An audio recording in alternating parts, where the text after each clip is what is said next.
proposição que se propõe. É o que se propõe. Era o pão da proposição. Era o que se propõe. Sugestão que se faz acerca de alguma coisa proposta, alguma proposta. Então, no santuário, lá no tabernáculo, quando Deus chama um povo para si, Deus faz um povo para si, para que esse povo agora siga as suas leis, siga os seus mandamentos, Deus dá alguns rituais. E esses rituais não é para que as pessoas façam dos rituais a sua religião e achem que por causa disso, porque estão fazendo aquilo, estão se aproximando de Deus. O ritual é para lembrar algo, para mostrar algo, para que aqueles que praticam o ritual possam entender o que Deus está falando, até que ele cumpra alguma coisa. Então ele propôs algo. Quando Deus manda Moisés fazer o tabernáculo no deserto, o tabernáculo tem tem três áreas. Três áreas. Tinha o pátio, o santo lugar e o santíssimo lugar. Nesse santo lugar tinha uma mesa com pães da proposição. Era uma proposta que Deus estava fazendo. Agora entenda, quando os hebreus iam para o tabernáculo, iam para o templo, eles vinham com as suas ofertas e eles traziam para o sacerdote sacrificava, passava no santíssimo lugar onde estava o pão da proposta, para quando Deus aceitasse o sacrifício, eles fossem purificados, eles pudessem entrar no santíssimo lugar para falar com Deus. Antes de chegar ao santo lugar estava o pão da proposta. Deus estava fazendo uma proposta para eles, para que eles pudessem chegar no santíssimo lugar. Aquele pão representava algo muito importante, e é isso que nós vamos falar um pouquinho essa noite. Por isso nós vamos abrir em Êxodo capítulo 25, versículo 30. E sobre a mesa porás o pão da proposição perante a minha face perpetuamente. O pão da proposta estaria diante da face do Senhor perpetuamente. Perpetuamente. Se nós fôssemos seguir a lei, se Jesus Cristo não tivesse vindo, nós teríamos que ir a Jerusalém e conhecer todas essas coisas, sabendo que no santo lugar haveria uma mesa com pão da proposta de Deus. Mas esse pão já não está mais lá, já acabou, não tem mais o templo. Eles estão até fazendo o terceiro templo, mas para a gente isso já não tem valor. O símbolo, o ritual já não tem valor. Mas tinha valor para aqueles que ainda não receberam e não entenderam o que Deus estava falando, até que viesse aquilo que Deus estava querendo dizer com aquela mesa e aqueles pães. Então, quando a gente lê isso, a gente entende que esse pão está perpetuamente diante de Deus, diante da face de Deus. O que começa a fermentar na nossa cabeça? Para nós que já entendemos que Jesus Cristo é o nosso Senhor. Entendam, eles teriam que sacrificar, e quando chegasse ao Santíssimo, ao santo lugar, estava uma mesa com a proposta de Deus, para eles irem ao Santíssimo lugar, para eles irem diante de Deus. Havia uma proposta para que eles chegassem no santo, no Deus Todo-Poderoso, para que eles ouvissem a voz de Deus. Então aqueles pães tinham uma representação muito importante. Ele representava não só as leis, mas o caminho que levava a Deus. Entende? A proposta de Deus é que aquele símbolo é uma representação do que viria, para que os homens pudessem se chegar até Deus. Ok? Então, todo um simbolismo e todo um ritual para entender que o homem não podia chegar a Deus por suas próprias pernas, ou por sua própria vontade, ou pelo seu próprio entendimento. Deus lançou uma proposta para que eles pudessem chegar até Ele. O homem, o pecador, ele não tem condição nenhuma de estar diante de Deus. Nenhum homem tem condição de chegar para Deus e dizer: Deus, eu te quero, Deus, eu resolvi agora que vou te buscar, a não ser que passe pela proposta, aceite aquilo que foi posto, para que o homem entendesse que só por aquele caminho ele pudesse se achegar a Deus. Entendem isso? É um símbolo, é um ritual. Então há um sacrifício, há uma oferta que o homem faz diante de Deus, entregando a sua vida, se humilhando e se arrependendo, e quando ele chega diante do santo lugar, que ele entendeu que Deus recebeu o seu arrependimento, há uma proposta para que ele entre no santíssimo lugar, para que ele encontre Deus. Por isso a gente vai abrir em Hebreus capítulo 9, versículo 2 e versículo 28. Geralmente quando nós falamos de leis e o entendimento das leis do Senhor, quando nós lemos Hebreus, é praticamente a explicação daquilo que Deus falou na antiga aliança. Diz assim: porque um tabernáculo estava preparado, o primeiro em que havia o candelabro e a mesa e os pães da proposição, ao que se chama o santuário, versículo 28. Tem toda uma história aí, tá? Só para vocês entenderem que naquele santuário havia naquele lugar havia uma mesa e naquela mesa havia um pão, uma proposta. Versículo 28. Assim também Cristo, oferecendo-se uma vez para levar os pecados de muitos, aparecerá segunda vez sem pecado aos que esperam para a salvação. O que chama a atenção no versículo 28, quando a gente entende que há uma proposta de Deus, é o que Cristo fez, oferecendo-se. A proposta foi aceita porque Cristo ofereceu-se, ele se deu, ele é, além de ser a proposta de Deus para que o homem chegasse até Deus, ele se ofereceu. Então, o símbolo é que Cristo era a proposta de Deus.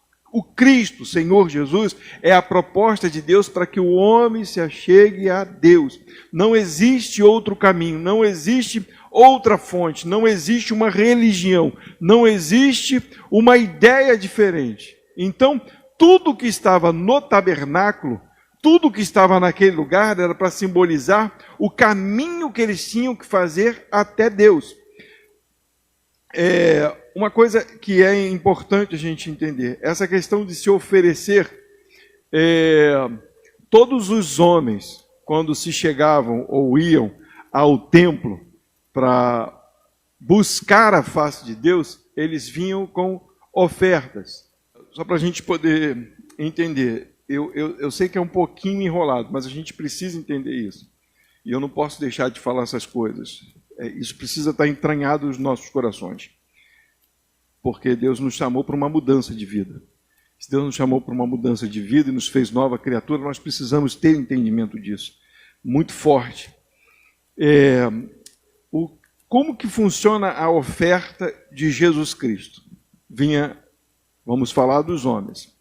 Eles traziam os seus animais para entregar ao sacerdote. E o sacerdote, ele sacrificava pelo povo e sacrificava por ele, para que a sua vida fosse purificada.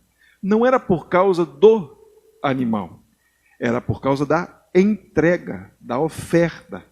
A oferta com o entendimento de que eu deveria morrer. Entendem isso? Essa é a parte principal que a gente precisa entender, porque havia uma proposta de Deus. Porque nenhum homem poderia se chegar a ele. Não tinha como. Os homens são pecadores, mas Deus repudia. Não tem como um pecador se chegar a Deus, a não ser que ele entenda e se arrependa. Quando Deus deu ao homem o tabernáculo, deu para que o homem entendesse que havia um caminho que ele precisava traçar para se chegar a ele. Entendem isso? Isso é importante.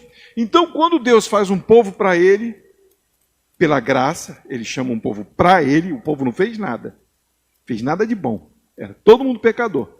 O povo não fez nada. Aliás, Jacó, já o nome já diz que era usurpador. Ele fez de Jacó Israel, ok? Não presta. Ele era igual todos os de todas as nações. Igual. Se bobear, ele era pior do que Esaú. Mas ele amou a Jacó e trouxe para ele graça. Isso é graça. A lei foi dada para que o homem entendesse o caminho a Deus. A lei foi dada, as regras são estabelecidas para que o homem entenda que Deus é perfeito, Deus é santo. Deus não é bagunça. Quando ele cria o mundo, é interessante que ele cria numa ordem. E eu aprendi algo muito interessante na criação. Vocês entendem que os 3 primeiros dias Deus cria a base para criar nos outros 3 as coisas que ele deu base? Nos 3 primeiros dias ele cria a luz, ele faz separação entre águas, ele faz separação entre a terra. No 4º dia ele cria o sol e as estrelas. No primeiro dia ele criou a luz. No 2º dia ele faz separação entre águas e águas. E aí o que ele faz? Peixes e aves. E aí no 3º dia ele faz separação da terra. Ele cria o homem. Ele cria a base e depois faz com que a base que ele criou agora crie fundamento. A gente vai entrar depois disso, que é muito legal. Mas então é um Deus organizado, é um Deus que tem leis, é um Deus que tem regras, é um Deus que estabeleceu para o homem coisas para que ele entenda que esse Deus não é bagunça e que ele repudia o pecado. Ele não ama o pecado. Deus não tem nada a ver, não tem como o homem se chegar a Deus por causa do pecado. Por isso a graça. E aí ele monta o tabernáculo para que as pessoas entendam que existe um caminho, não é de qualquer jeito, não é bagunça. Então os homens vinham com a sua oferta, com o seu entendimento, dizendo: eu pequei, está aqui a minha oferta. E entregava na mão do sacerdote. O sacerdote imolava a oferta, oferecia a oferta, e não só oferecia do povo, mas oferecia por ele, porque agora ele vai estar diante do Altíssimo, passando pelo lugar santo, porque ele se arrependeu e agora ele foi santificado para poder conversar com Deus. Houve uma proposta. Eu estou falando do pão, mas nós entendemos que é Jesus Cristo, correto? Então, aquele pão simbolizava uma proposta, uma regra, um entendimento, um caminho a ser traçado, um caminho a ser trilhado até chegar ao santo lugar. Porque sem isso, homem nenhum consegue ver a Deus. É claro, naquele tempo, os rituais. Hoje nós temos essa graça, nós vamos ver isso. Hebreus capítulo 6, versículo 18. Para que por 2 coisas imutáveis, nas quais é impossível que Deus minta, tenhamos a firme consolação. Nós, o que pomos o nosso refúgio em reter a esperança proposta. Ok? Houve uma proposta de Deus. E agora nós nos agarramos nessa proposta. Entenderam? Nós entendemos a proposta que Deus lançou, o caminho que Deus deu. E o que nós fizemos? Nos agarramos a ela. Nós entendemos. É isso que eu vou fazer. Vou me lançar nessa proposta. Eu vou colocar o meu coração nessa proposta. E é interessante que Deus não mente. Não existe outra maneira de se chegar a Ele. É só por essa proposta, é só desse jeito, é só dessa maneira. Hebreus capítulo 7, é claro que esse versículo tem um monte de outras coisas para se falar dele, mas hoje nós vamos falar só da proposição, da proposta, daquilo que Deus nos ofereceu. 7:27. Não necessitasse, como os sumos sacerdotes, está falando de Cristo, de oferecer cada dia sacrifícios, primeiramente por seus próprios pecados e depois pelos do povo, porque isto fez ele uma vez, oferecendo-se a si mesmo. Mas o que o texto está nos dizendo? O texto está nos dizendo que os sacerdotes tinham que fazer isso continuamente, de ano em ano se fazia sacrifícios. Imagina foi o que a gente estava conversando na terça-feira. Imagina como que ficava aquele lugar. Havia no átrio já o altar do sacrifício. E aí se imolava o bezerro ou o carneiro, pegava-se o sangue, passava nas 4 pontas do altar. E depois pegava o sangue e oferecia como libação, derramava em volta do altar. Isso por cada um que vinha com o seu sacrifício. Aí o sacerdote ia na bacia, que tinha uma bacia com água, se lavava. Aí vinha o próximo, ia lá e sacrificava. Daqui a pouco ela... Isso! Continuamente. Entende o grau de dificuldade que o povo tinha de se aproximar de Deus? O grau de dificuldade que um sacerdote tinha de interceder pelo povo? Você imagina o cara estar aqui, Senhor, perdoa a minha vida, está aqui minha oferta diante do Senhor. E ele corta, imola, ora pela sua vida, intercede pela sua vida, e agora ele olha para fora, aquele batalhão de gente. E aí, o dia inteiro fazendo aquilo, a canseira, o cheiro. Entendem isso? Olha o sofrimento. Mas o texto nos afirma que agora ele fez uma vez, oferecendo-se a si mesmo. Jesus, ele tomou o pecado do povo, veio com o sacrifício, ele mesmo, e aí ele morre por nossos pecados, se torna sumo sacerdote das nossas vidas, e agora a proposta de Deus para as nossas vidas foi aceita. Nós entendemos que o caminho é Ele, que não precisamos mais fazer nada disso. Entendem isso? Como isso é importante? Entendem isso? E isso é importante porque as pessoas agora têm mania de fazer coisas para se chegar a Deus. Não se chega a Deus por meio de coisas, ou de ideias, ou de dízimos, ofertas, ou de qualquer coisa. Não se chega a Deus. Acabou. Hoje o que nós fazemos agora é estar em comunhão, agradecendo pelo que Ele já fez, perpetuamente. O pão da proposição estava perpetuamente diante de Deus. E Ele continua diante de Deus, perpetuamente. E agora, quando nos chegamos a Deus, o Senhor Jesus está lá, nos justificamos, porque nós aceitamos a proposta que foi nos proposto. Ok? Hebreus, capítulo 10. Para a gente encerrar esse pedacinho. A partir do versículo 11. E assim todo sacerdote aparece cada dia, ministrando e oferecendo muitas vezes os mesmos sacrifícios, que nunca podem tirar os pecados. Entendem isso? Isso é muito legal, isso é muito bacana. Porque entrou na religiosidade, as pessoas achavam que estavam ficando purificadas pelo ato religioso e não pelo que se entendia. E não pelo que se entendia. Eu vou dar minha oferta, vou dar o meu dízimo, porque Deus está vendo, então estou sendo purificado. Eu vou trazer o meu sacrifício para que Deus me purifique. Mas aquilo não purifica. Era o entendimento de que estou fazendo isso, entendendo que eu deveria morrer no lugar deste animal que está morrendo. A minha oferta, o meu mantimento, ele é uma oferta de agradecimento pelo ato de misericórdia que Deus fez por mim. É diferente, é completamente diferente. E aí continua dizendo, versículo 12, mas este, havendo oferecido para sempre um único sacrifício pelos pecados, está assentado à destra de Deus.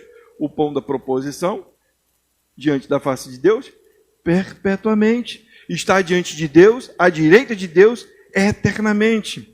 E aí ele diz, daqui, versículo 13, daqui em diante, esperando até que os seus inimigos sejam postos por escabelo de seus pés. Versículo 14.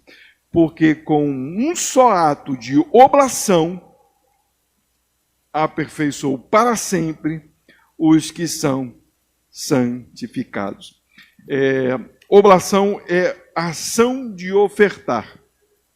Mas olha o que Jesus Cristo fez.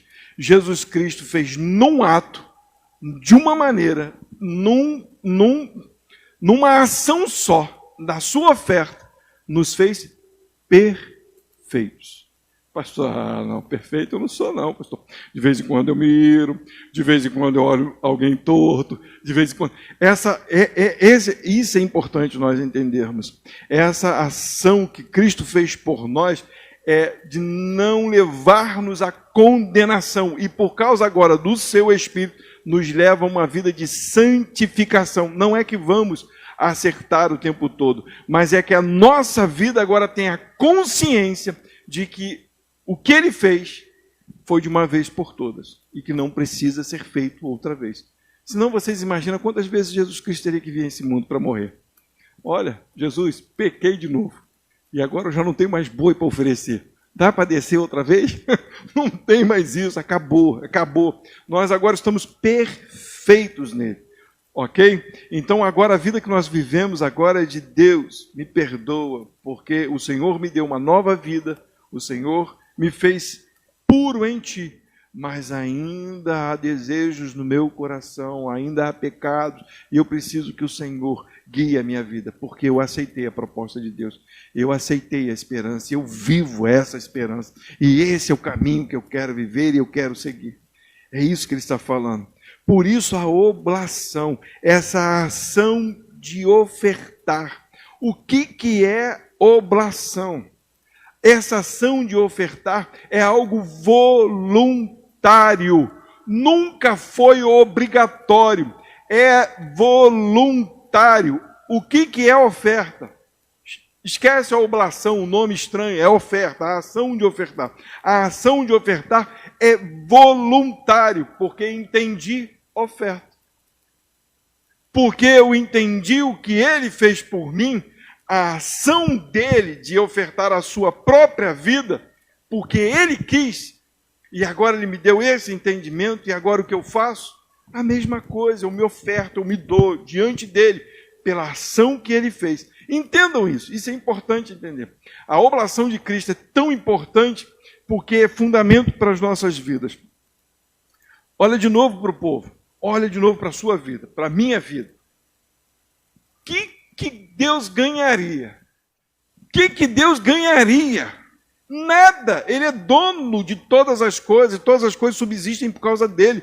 Ele desfaz e faz novamente como quer, do jeito que quer, ou se quiser. Entende isso? A terra tem valor porque ele fez. Ou o ser humano tem valor porque ele fez. Porque é dele. Mas se tem e é dele, ele pode fazer o que quer com aquilo que é dele. E aí ele vai morrer, se dar. Entende a grandeza disso? Essa oferta que só pertence ao ser humano, ele fez. Era para a gente todos os dias chegar diante de Deus. E se Jesus Cristo não viesse, Deus, por favor, não me abandone. Deus, por favor, não abandone meus filhos. Deus, por favor, olha a minha vida. Deus, não olha para o meu pecado. Tem compaixão de mim. Fazer como Davi. Não retires de mim o teu espírito. Davi falou isso. Mas por quê? Porque entendeu a grandeza do Altíssimo. Entendem isso, então? Oblação, a ação de ofertar de Jesus Cristo é tão importante que ele não tinha necessidade nenhuma de fazer. Mas ele fez por nós. Ele se deu por nós. Ele se ofertou. Por isso que a oferta, ela tem que ser entendida no coração do crente. Ela tem que ser entendida como um ato voluntário. Qual é a necessidade de ofertar numa igreja? Qual é a necessidade de eu ajudar alguém? Porque isso também é oferta. Qual é a necessidade de eu falar do evangelho para alguém que é tão difícil? Isso é oferta. Você olha para aquela pessoa e a vontade de matar aquela pessoa. O que eu vou falar do evangelho? Não, tomara que ela se exploda, vai para o inferno mesmo, porque fala sério, vou ficar falando, o cara não ouve. E aí você se oferta, se sacrifica voluntariamente. Por quê? Porque foi o que ele fez por nós. É essa oferta que ele fez por nós e que nós fazemos pelos outros e que nós fazemos na igreja, que não é para que ela se torne algo espetacular, mas é para o conforto nosso mesmo e para que a gente possa ouvir a palavra de Deus só e simplesmente. mas com esse entendimento da oblação de Cristo, da oferta voluntária, da ação de Deus pelas nossas vidas. Só por esse entendimento, que é muito maior do que dizer que eu vou ofertar e vou receber um bem grandão. Olha, eu não quero receber um bem pequenininho, não. Eu não dei R$1, eu dei R$100. Uma vez eu ouvi um amigo meu, não posso falar o nome, mas ele falou assim, como é que pode? Tinha um quadro numa igreja com quem dava e quem não dava o dízimo, né? Olha aí, fulano usa isso da igreja, usa aquilo da igreja, usa aquilo outro. Olha aqui, ó, nem dá dízimo. Eu não. E outra, fulano dá desse tamanho, eu dou desse tamanho. Eu falei assim, meu Deus do céu. Uma falta de entendimento muito grande. Isso é algo terrível diante de Deus. Não entendeu a oferta. A oferta nasceu na cruz. Nasceu com o nosso Salvador nos tirando das trevas. Entende isso? Isso é muito importante a gente compreender. Então, quando você ofertar, você lembra dele. Fala assim, obrigado, Jesus. Estou fazendo voluntariamente. Não estou fazendo porque alguém está me obrigando. Estou fazendo porque o teu Espírito está me movendo a fazer. Isso é importante demais. Oblação. Isso. A primeira parte nós falamos da proposta que Deus fez. Deus fez uma proposta, nós entendemos a proposta, nós vivemos essa proposta é Jesus Cristo. Ele se ofertou, Ele se deu por nós. Ele é o caminho, o único caminho que se chega a Deus. Jesus, Gálatas capítulo 1, versículo 4. O qual se deu a si mesmo por nossos pecados, para nos livrar do presente século mau, segundo a vontade de Deus, nosso Pai. A oblação, a oferta de Jesus foi para nos tirar do presente século. Qual o presente século? O dia que você vive, claro. Presente século mau, porque isso não é um lugar de diversão. A gente se diverte um pouco, aproveita daquilo que Deus criou, mas dificuldade para vir aqui, né? Tem que passar por uma situação difícil. Algumas coisas acontecem na nossa vida, na nossa família, e parece que quando está tudo bem, daqui a pouco vem outra tempestade. Esse é o mundo que vivemos, mas Ele nos livrou de tudo isso, mesmo que a gente por um tempo passe por isso, mas Ele nos livrou. 1 Timóteo capítulo 2, versículo 6, o qual se deu a si mesmo em preço de redenção por todos, para servir de testemunho a seu tempo. Essa questão do testemunho, isso aqui é importante. O que Cristo fez, a oferta de Jesus, foi para que agora nós testemunhássemos dele. A nossa vida precisa ser o testemunho dele.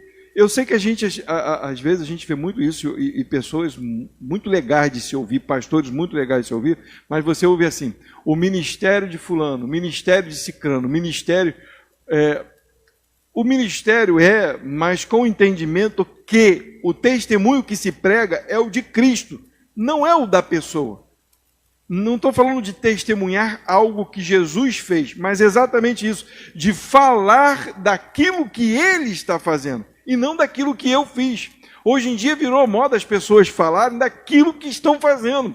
Olha, porque eu fiz assim, porque eu fiz assado. Olha, eu consigo, eu faço. E as pessoas vão entrando numa neurose que não tem cabimento. Não existe cabimento. O testemunho que pregamos ou que falamos é o testemunho dele. Porque foi Ele que se ofertou por nós. Foi Ele que deu a vida por nós. Foi Ele que nos deu a redenção e a remissão dos pecados. Entendem isso? Então é importante a gente entender que a proposta que Deus fez foi tão perfeita que ela redimiu, ela nos restaurou e ela nos deu vida perfeitas nele. Quando nós passamos pelo caminho que é Cristo, pela proposta, nós somos aceitos diante de Deus por causa da proposta, por causa do Cristo. Não é porque nós fizemos alguma coisa boa. Entenderam? Legal? Então vamos lá, agora Tito, capítulo 2, 14. O qual se deu a si mesmo. Eu deixei esses textos para que fique bem gravado na nossa cabeça. Quando vocês forem conversar com as pessoas, vocês vão falar exatamente, foi Jesus que se deu por você. Foi Ele que se ofertou. Foi Ele que nos deu a paz. Foi Ele. Não fomos nós. Não foi o seu orgulho. Não foi a sua ideia. o qual se deu a si mesmo por nós para nos remir, eu li isso já? De toda a iniquidade, purificar para si um povo seu, especial, zeloso de boas obras. Isso aqui é a representação daquilo que ele fez no deserto. O povo sai do Egito por graça. Deus olha para aquele povo que ele amou em Jacó. E agora chega o dia de tirá-lo do Egito. Arranca do Egito. Graça. E agora dá as suas leis. Sabe para quê? Para que os povos em volta vissem, entendessem que existe um Deus em Israel. Que existe um Deus no meio de um povo pequeno. Um povo que ninguém dava valor. Um povo que era escravo. Entende isso? Isso é importante estar na nossa mente. O Senhor fez isso conosco. Ele nos libertou, nos remiu. Para quê? Para nos purificar para si. Um povo seu. Para que o mundo, quando olhe para nós, veja quem? Jesus. Quem é aquele pastorzinho? Quem é aquele cara? Não é ninguém. Mas quem é o Deus daquele pastorzinho que não é ninguém? É o Senhor dos céus e da terra. Pertence a Ele. Entende? Isso é importante a gente entender. Porque o que Ele fez no passado, agora Ele mostra isso em nós. Quem somos nós? Que lugar é esse? Não, esse lugar é um lugar do Deus vivo. Não é porque a gente faz mirabolâncias estranhas. Não, mas porque pertencemos a Ele e testemunhamos do nome dEle. Falamos dEle. Nós proclamamos Ele. 1 João, capítulo 5, versículo 10. Quem crê no Filho de Deus, em si mesmo tem o... Eita glória, isso é bonito demais. Quem crê no Filho de Deus, em si mesmo tem o testemunho. Não é o seu, o testemunho dele. Quem a Deus não crê, mentiroso fez, porquanto não creu no testemunho que Deus de seu Filho deu. A proposta de Deus era para crer e entender que existia um caminho. E esse caminho, o Filho de Deus. O testemunho que Ele nos deu da sua oblação, da sua oferta, que Ele se deu por nós. E para terminar, Hebreus capítulo 10, e eu só vou ler esse texto, que esse texto é lindo demais, a partir do versículo 14. Porque com uma só oblação, uma só oferta, uma só ação de ofertar, uma oferta voluntária, com uma oferta só, aperfeiçoou para sempre os que são santificados. E também o Espírito Santo, sem ele não tem como, nolo testifica, porque depois de haver dito, esta é a aliança que farei com eles depois daqueles dias, diz o Senhor. Porei as minhas leis em seus corações e as escreverei em seus entendimentos. Acrescenta, e jamais me lembrarei de seus pecados e de suas iniquidades. Ora, onde há remissão destes, não há mais oblação, oferta pelo pecado. Tendo, pois, irmãos, ousadia para entrar no santuário, pelo sangue de Jesus Cristo, pelo novo e vivo caminho que Ele mesmo nos consagrou, pelo véu, isto é, pela sua carne, e tendo um grande sacerdote sobre a casa de Deus, cheguemo-nos com um verdadeiro coração e inteira certeza de fé, tendo os corações purificados da má consciência e o corpo lavado com água limpa. Retenhamos firme a confissão da nossa esperança, porque fiel é o que prometeu. É lindo demais. Então nós temos essa esperança, nós temos esta confiança, nós temos este caminho agora a trilhar, porque Ele nos aperfeiçoou para andar por Ele. Ele gravou em nós as suas leis. Era impossível cumpri-las. O que Ele fez? Gravou dentro de nós. Para que quando a gente pecasse, o seu Espírito nos lembrasse e fizesse a gente entender que estávamos andando por caminhos errados. Por isso Ele nos aperfeiçoou em Cristo Jesus. Amém.